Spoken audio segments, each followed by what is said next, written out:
Welcome to the Clipper channel, and in today's video I'm going to show you how to make a pie chart on Microsoft Excel. Now the first thing you have to do is open up your Microsoft Excel, and after open the Excel, just open up any document. Here you can see in my document already some data are inserted. If you want to make a pie chart of this data, at first select here all the data and then click on Insert tab.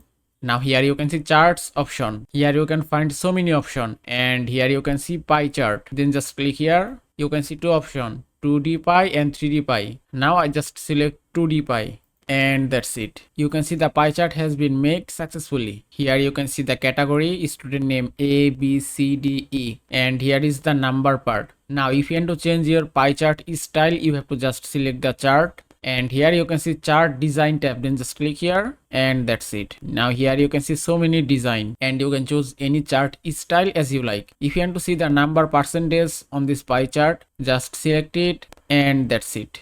And that is how you can make a pie chart on Microsoft Excel. I hope this video was helpful. If it was, please give it a thumbs up and don't forget to subscribe.